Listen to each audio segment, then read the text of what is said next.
Dust chokes the air like a living shroud, thick and acrid, carrying the bite of scorched palm fronds, and something sharper fear, raw and metallic on the tongue. You stand at the edge of the temple courtyard, heart pounding against your ribs, the ground trembling underfoot from the distant thunder of hooves. The sun hangs low, a bloated orange disk bleeding into the desert horizon, casting long shadows across marble columns carved with lions and eagles, symbols of a queen who dared to dream too boldly. Whispers rise from the huddled forms around you, women in white linen robes, their hair bound in simple coils, eyes wide with the kind of terror that silences prayers. A child's cry pierces the haze, quickly smothered by a mother's hand. Then the roar erupts. Not thunder, but men, Roman men. Their shields clash like breaking bones, swords glinting as they spill over the walls like a tide of iron. One soldier, his face smeared with sweat and grime, locks eyes with you across the stones. His grin splits wide, feral, the gates groan open, and in that moment, the world you knew sacred, untouchable cracks like dry earth under a boot. What you're about to hear involves sexual violence and the brutal machinery of ancient conquest. These events, drawn from the fragments of history, are as documented as they are disturbing. They speak to the raw underbelly of empire, where power devours the vulnerable. If this pulls you too close to the edge, step away. I respect that. For those who stay, we unravel not just the horror, but the system that forged it. A Rome starved for control, lashing out at shadows it once nurtured. Imagine an empire stretched thin as frayed rope, fraying further with every tug from the edges. This was Rome in the 3rd century, a colossus buckling under its own weight. Barbarians gnawed at the northern frontiers like wolves on a wounded stag. In the east, Persian kings under Shapur I had captured Emperor Valerian himself in 260, parading him in chains, a humiliation that echoed like a death knell across the provinces. And, at the center, Gallienus, son of the fallen emperor, clinging to the throne from 253 to 268. He wasn't the monster some chroniclers painted, a debauched philosopher king fiddling while the realm burned. No, Gallienus was a survivor, a man forged in the crisis he inherited. Born Publius Licinius Egnatius Gallienus in 218, he rose as co-emperor with his father, commanding legions while Valerian schemed in Rome. But when Valerian fell at Edessa, Gallienus inherited chaos, usurpers sprouting like weeds in Gaul, Illyria, even Egypt. He fought 30 tyrants, as the later historians called them, holding the core provinces with a mix of cunning and cavalry charges. Yet Gallienus understood limits. The east was a viper's nest, too vast to grip from afar, so he turned to a local power. Palmyra, that oasis jewel in the Syrian desert, a caravan crossroads where silk from China met incense from Arabia. Its ruler, Odaenathus, a shrewd Arab noble with Roman citizenship, had built a fortune on trade and a reputation on horsemanship. In 260, as Shapur's armies ravaged Syria, Odaenathus rallied Palmyrene lancers swifter than wind, deadlier than scorpions, and smashed the Persian rearguard at the Euphrates. Gallienus, desperate for an ally, showered him with titles: Corrector Totius Orientis, reorganizer of the entire East; Dux Romanorum, leader of the Romans. Odaenathus became Rome's viceroy in all but name, his capital a semi-autonomous bulwark. Palmyra flourished under this shadow alliance, temples rose to Bel and Yarhebul, colonnaded streets gleamed with imported marble, and the city's population swelled to near 50,000 souls. But alliances are fragile as desert blooms. In 267, Odaenathus and his eldest son were assassinated in Emesa, whispers of palace intrigue swirling like sandstorms. Who struck the blow? Some said Persian spies, others, jealous Roman generals chafing at his autonomy. The truth dissolved into rumor, but the void it left was filled by Odaenathus's widow, Zenobia. Born around 240 inches Palmyra, perhaps of noble Arab stock or even with distant Egyptian ties, historians debate her bloodline. But her will was pure steel. She had borne Odaenathus a son, Vaballathus, barely a boy, and now positioned him as heir. Zenobia didn't whisper from veils. She rode at the head of armies, spoke Greek and Aramaic with the fluency of a scholar, and studied philosophy under tutors who praised her mind as keenly as her beauty. Dark-eyed, olive-skinned, with a cascade of ebony hair, often bound in a diadem of gold, she evoked Cleopatra's ghost, ambitious, unyielding. Gallienus watched from afar, too entangled in Western revolts to intervene. He granted Zenobia and her son the same Eastern command, a pragmatic nod to stability. But pragmatism breeds resentment. By 268, as Gallienus besieged a usurper in Milan, his own officers turned. Claudius, Aurelian, and others slew him in his tent. The emperor's blood stained the earth, and with it died the delicate balance in the east. Zenobia, sensing the power vacuum, expanded. Her general Zabdas swept through Arabia, then Egypt, in 269, securing the Nile's grain for Palmyra's coffers. Coins now bore Vaballathus's profile beside Gallienus's successors, but Zenobia pulled the strings. She styled herself Augusta, empress in all but Rome's acknowledgement, her court a blend of Roman law and Eastern splendor. Palmyra's temples pulsed with life. Priestesses of Elat, the moon goddess, tended sacred fires. Vestal-like virgins guarded inner sanctums, their vows of chastity a bulwark against the world's chaos. This wasn't rebellion born of madness. It was a machine recalibrating Rome's crisis machine, where weak emperors bred strong provincials, and provincials, in turn, tested the seams. Gallienus's leniency had planted the seed. His death watered it. Zenobia's Palmyrene empire stretched from Anatolia to the Red Sea, a third Rome in the sands. Trade boomed, taxes flowed, and for a fleeting season, the East breathed free. But freedom invites retaliation. Enter Aurelian, the man who would reap the whirlwind. Aurelian wasn't born to purple. Humble origins in the Balkans, around 214, son of a peasant or perhaps a soldier, sources blur the lines, but his rise was pure merit, scarred by frontier wars. By 270, when he seized the throne after Claudius's plague-shortened reign, Aurelian was a wall of a man, broad-shouldered, carrot-haired, with a temper that felled foes like lightning. He styled himself restitutor orbis, restorer of the world, and meant it. First, he crushed the Gallic Empire under Tetricus at Chalons in 274, a bloodless surrender born of mutual exhaustion. Then, his gaze turned east. Zenobia's autonomy chafed. Her coins mocked Rome's divided house. In 272, Aurelian marched from Antioch, 30,000 legionaries at his back, veterans of Danube skirmishes, hardened by years of Gallienus's endless wars. Zenobia met him not with pleas, but steel. Her forces, under the Armenian prince Antiochus, her general, a secondary figure in this tragedy, loyal but outmatched, clashed with Rome at the wells of Immae, near Antioch. Palmyrene cataphracts, mailed horses thundering like avalanches, nearly broke the Roman line. But Aurelian, ever the tactician, feigned retreat, drawing them into dust-choked kill zones where infantry pila rained like hail. Thousands fell.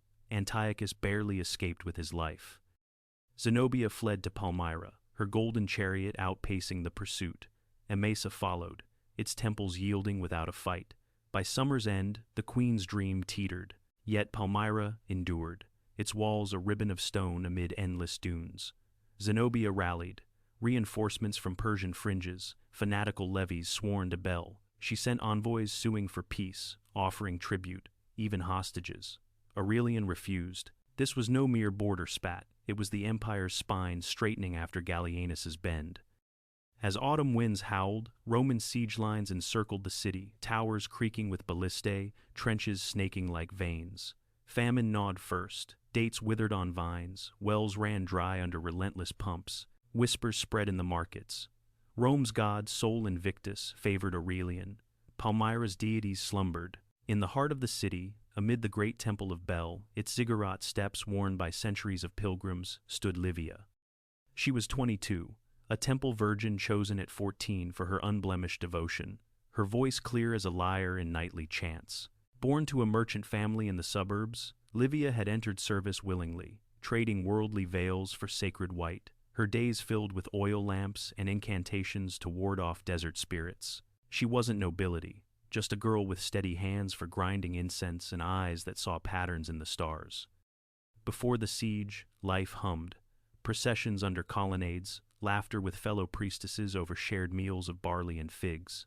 Zenobia herself had visited once, her presence like a solar eclipse, commanding yet kind, pressing a silver bracelet into Livia's palm as thanks for a blessing. "The gods favor the pure," the queen had said, her voice a low melody. Livia believed it then. Now, purity felt like a curse. The temple's inner sanctum, once fragrant with myrrh, reeked of sweat and despair. 24 virgins huddled there, their robes soiled, faces gaunt from halved rations. Livia led the prayers, her words faltering as shells thudded against the outer walls. "Bel, shield us," she murmured, fingers tracing faded carvings of winged lions. Outside, the air thrummed with Roman horns, harsh, triumphant. Scouts reported the legions closing in, their emperor a distant figure on a white charger, cloak billowing like judgment itself. Livia's thoughts drifted to her sister, wed and safe in a village beyond the walls, or so she prayed. What choice had she refused? None. Service was honor, a thread in the city's sacred weave. But as the bombardment swelled, honor cracked. A priestess, older, whispered of escape tunnels beneath the altars, honeycombed paths to the desert. Livia shook her head.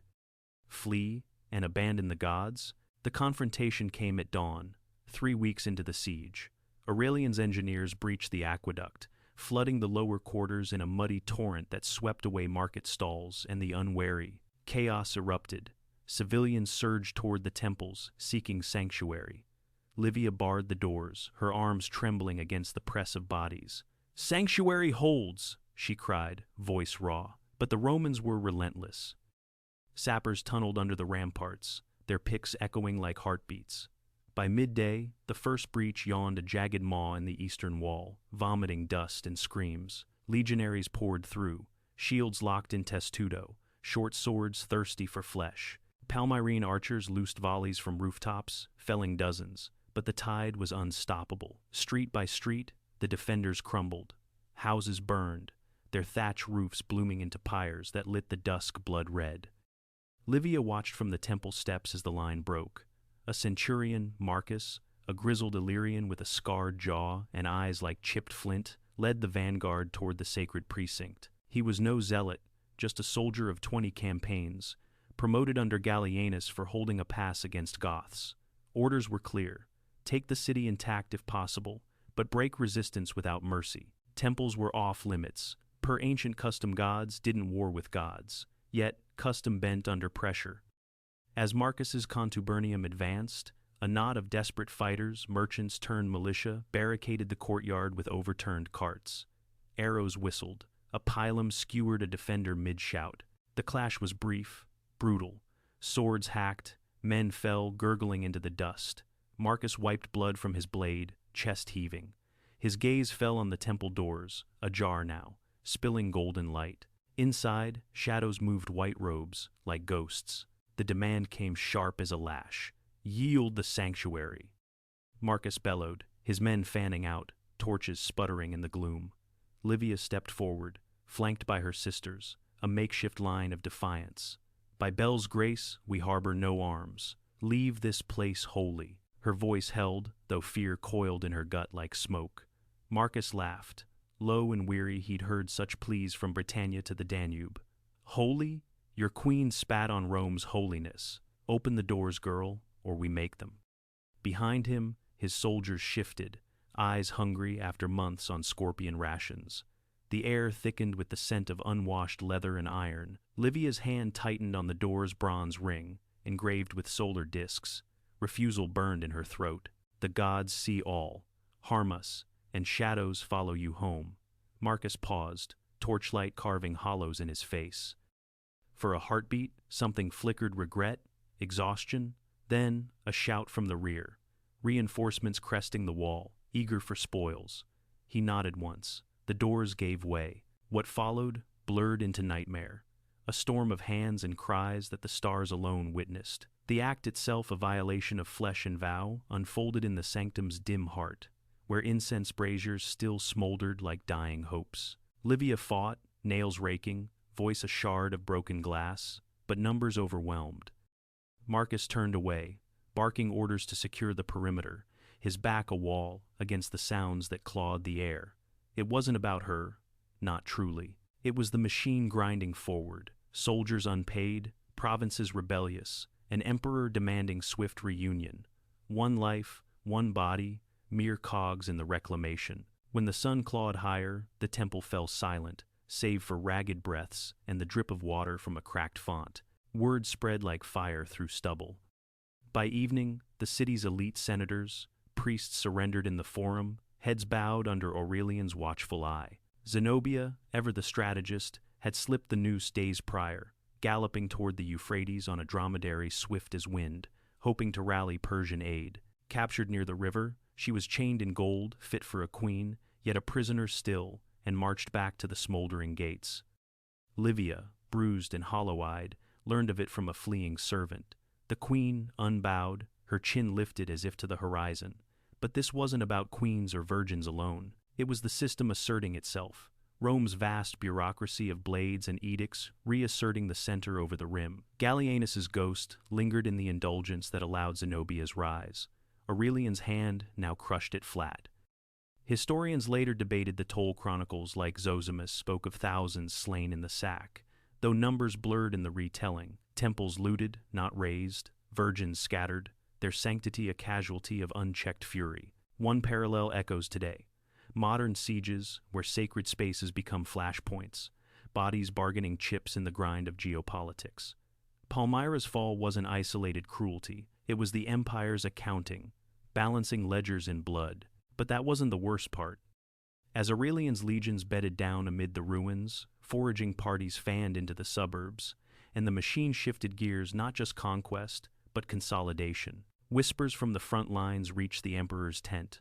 Holdouts in the hills, Persian envoys sniffing opportunity. Zenobia, paraded through camp in silks that mocked her chains, met Aurelian's gaze without flinching. "You restore what was never broken," she is said to have spat, her words carried on desert breeze. He laughed, a bark like cracking timber, and ordered her guarded, not harm too valuable a trophy for the triumph awaiting in Rome. From the emperor's vantage, the siege was a triumph of logistics, not savagery. Aurelian paced his command post, a repurposed Palmyrene villa overlooking the valley, maps unrolled under lamplight, reports piled like sand, grain wagons from Antioch, reinforcements from Probus in the west. He wasn't blind to the cost soldiers grumbled over meager shares. The East's wealth funneled back to Rome's coffers. Yet resentment festered. Marcus, the centurion, nursed his own ghosts, quelling a tavern brawl in the occupied quarter where a legionary drowned guilt in date wine. "The girl's face," he muttered to a comrade over dice, voice thick. "Like my sister's back in Sirmium."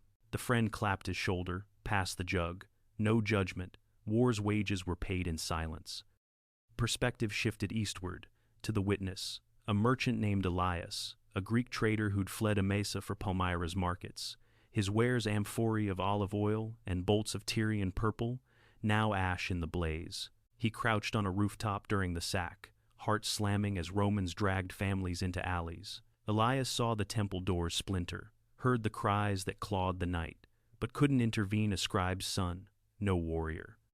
Instead, he tallied, whole clans vanishing into labor gangs, bound for mines in Illyria, women herded like goats, their veils torn as veils of dignity. The machinery revealed itself in dispatches he glimpsed, smuggled from couriers.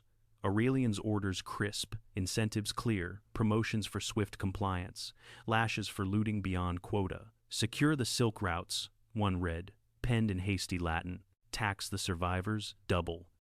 Elias escaped at moonrise, slipping through wadis with a satchel of pilfered scrolls, Zenobia's edicts, proclamations of equality that now rang hollow. He joined a caravan west, trading tales for bread, his account filtering into Antioch's taverns. There, it fueled the system's spread. News of Palmyra's fall rippled to Alexandria, quelling Egyptian stirrings, to Ctesiphon, warning Persian ambitions.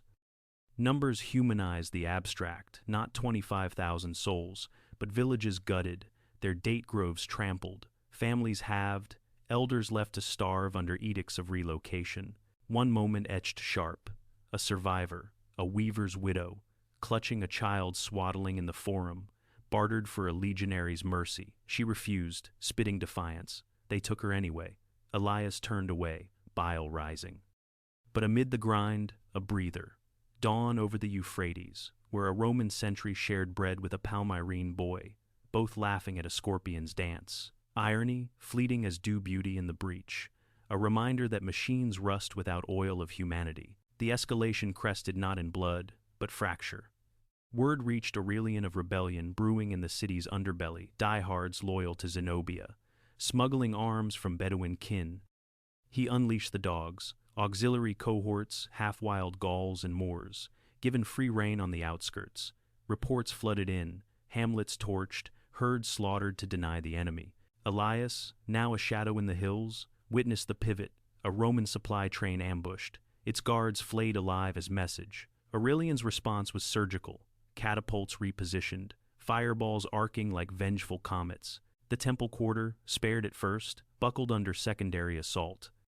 Livia, hidden in cellars with remnants of her order, emerged to find the sanctum profaned, altars toppled, sacred vessels melted for coin. A sister priestess, violated and broken, whispered of escape before slipping into fevered sleep. Livia bound wounds, sang half-remembered hymns, but the air grew heavy with the scent of defeat. Geographic shift widened the lens.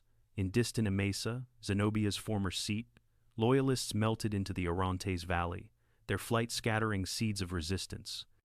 Aurelian's incentives trickled down legion bonuses tied to pacification quotas, turning soldiers into taxmen with swords. Whole districts emptied, their people funneled to frontier forts, a human chain linking Palmyra's fall to Rome's resurgence.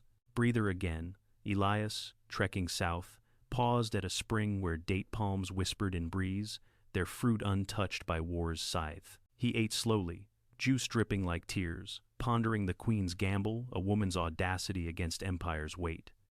Slow the clock now, to the breaking. Night of the full moon, siege month 4. Palmyra's walls, once proud as a lion's mane, sagged like weary flesh. Aurelian, sleepless in his tent, reviewed dispatches by tallow light. Zenobia's flight foiled, her dromedary lame, chains clicking as she paced an adjacent pavilion. He had spared her execution too symbolic. Her head on a pike would martyr the east. Instead, a triumph. Golden shackles, afloat in Rome's parade. But the city resisted, its people a coiled spring. Marcus, leading the final push, received orders at midnight. Breach the inner ring, take no quarter on holdouts. His century advanced through torchlit alleys, the air thick with smoke, and chance bells faithful, defying the dark. The climax unfolded in the grand colonnade, heart of Palmyra's agora. Defenders, ragged but fierce, formed a human wall. Old men with spears, youths with slings, women hurling roof tiles from balconies. Legionaries charged, shields bashing like rams, the clash a symphony of grunts and steel. Time stretched. A boy, no older than 12, lunged at Marcus with a dagger, eyes blazing with a sister's memory. The centurion parried, struck low not to kill, but maimed the child, crumpling with a gasp that echoed Livia's own from weeks prior. Around them, the melee swelled swords biting flesh, blood-slicking mosaics of dancing nymphs. Aurelian watched from a rise, his white horse stamping impatience, the machine's apex demanding culmination. Into this vortex spilled the temple virgins, fleeing secondary fires licking the precinct. Livia led them, a tattered phalanx, their white robes ghosts in the melee. They sought the queen's old palace, a last bastion, but the path was a gauntlet. Roman foragers, incentives burning hot, swarmed like locusts. The act here scaled not intimate violation, but systemic erasure, bodies claimed as spoils in the empire's ledger. Livia shielded a younger sister, taking the brunt, her world narrowing to pain and the metallic tang of blood. Implication hung heavy. The crack came not in flesh, but spirit. A priestess broke free, scaling a wall to scream curses at the stars, resistance, raw and futile. Marcus, glimpsing it, faltered. His sword arm dropped, the overreach hitting home. "Enough," he growled to his men, but the tide rolled on, the breaking point. Aurelian's overreach. As dawn bled gray, scouts reported Persian riders on the horizon, Shapur's shadow, drawn by chaos. The emperor wheeled, ordering withdrawal, but too late for the inner city. Palmyra cracked, its people surging in surrender, but the damage etched deep. Zenobia, hearing the din from captivity, wept not for herself, but the dream shattered. The system fractured too, soldiers mutinied over shares, Aurelian executing a dozen to restore order. Livia, surviving by threads, vanished into the exodus, her vow a scar that time wouldn't heal. Aurelian claimed victory, but at what cost? He departed east in spring 273, leaving garrisons to mop remnants, Zenobia chained to his chariot like a latter-day captive queen. Rome hailed him Parthicus Maximus, conqueror of the East, but the triumph in October was bittersweet. Processions wound the Via Sacra, Zenobia in gold fetters atop an elephant, her gaze distant as the sands she'd lost. She lived out her days in a villa near Tivoli, perhaps weaving tapestries of what might have been Source's conflict, some saying suicide by poison, others a quiet exile. Vaballathus vanished, likely slain in obscurity. Palmyra smoldered, its population halved, trade routes redirected to Roman ports. The empire stabilized, but the east nursed grudges. A second revolt in 273 saw the city razed utterly, its temples toppled, survivors scattered to Cappadocia's winds. Long term, the irony bit deep. Aurelian's restoration birthed a stronger Rome, but Palmyra's fall echoed Gallienus's leniency, a cycle of indulgence and iron fist. The documents meant to exalt the emperor coins, proclaiming restitutor Orientis, became tombstones for a multicultural dream. Zenobia's brief realm, a footnote in Latin triumph lists. Power shifted westward, the east reduced to tribute payer, its spirit bent but unbroken. Centuries buried the scars, until the spade uncovered them.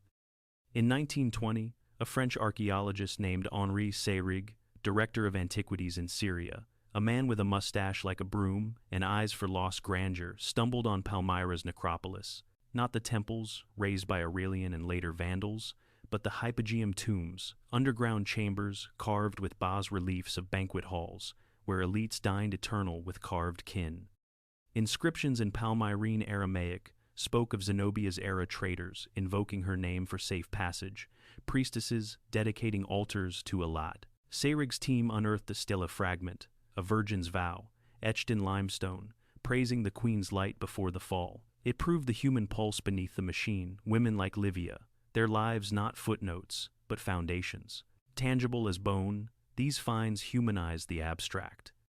By the 1930 seconds, excavations under Seyrig's successor, Jean Starkey, revealed the Temple of Bel's podium, scorch marks from 273's fires, still blackening stones, shards of votive lamps, inscribed with prayers for purity, lay shattered echoes of violated sanctums. Modern scans, using ground-penetrating radar in the 2010 seconds, mapped the escape tunnels Livia might have known, their mouths sealed by collapse. These weren't just rocks, they were witnesses, pulling Zenobia's world from legend into light. Seyrig, dying in 1959, left notes urging care.